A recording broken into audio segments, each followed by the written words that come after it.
Ağlamak bir marifet işidir. Allah'ı bilenler evvela marifetle dolacak ve ağlayacaklar. Mehafetle dolacak ve ağlayacaklar.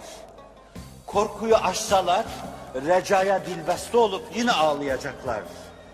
Allah'ın muhabbeti karşısında yine ağlayacaklar.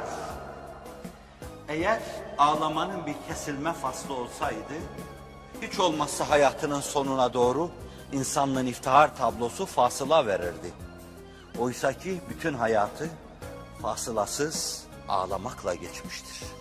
Siyer-i Seniyesinde Seyyidina Hazreti Süleyman Aleyhisselam'ın gülmesi gibi tebessüm bir dehik, gülmesi gibi 3 defa gülmesinden bahsediyorlar. Hep mütebessimdi. Mübarek yüzü güneş gibi gökçekti. Pırıl pırıl idi. Bakmaya doyamazdınız. Ama o tebessümün arkasında hiç sahil olmayan bir hüznü daim vardı. Neye üzülürdü? Bilemediğimiz bir Allah marifetine sahipti. Allah biliyordu. Çünkü bir gün şöyle buyuracaktı. لَوْ تَعْلَمُونَ مَا أَعْلَمُ لَذَحِكْتُمْ قَلِيلًا وَلَبَكَيْتُمْ كَثِيرًا. Eğer benim bildiğimi bilseydiniz çok ağlayacak, az gülecektiniz.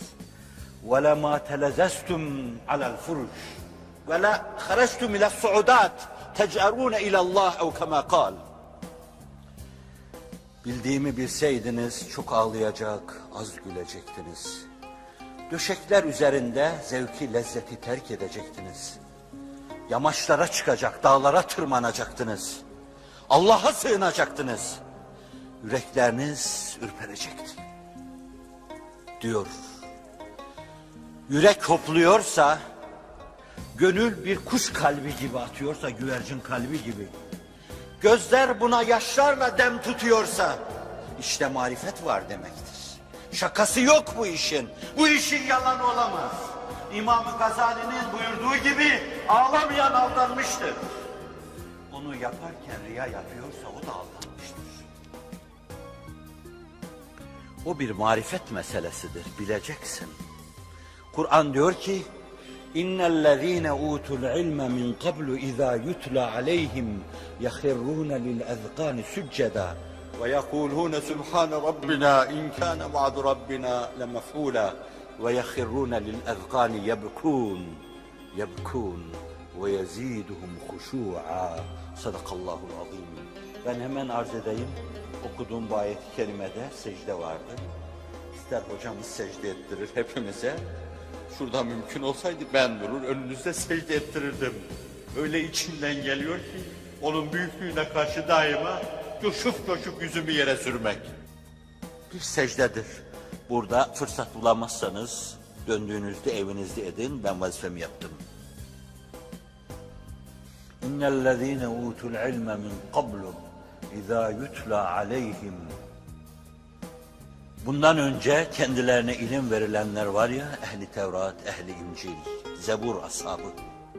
Ayetler onlara okunduğunda يَخِرُّونَ لِلْاَذْقَانِ sücceda, çeneleri üzerine secde ederek yere kapanırlar.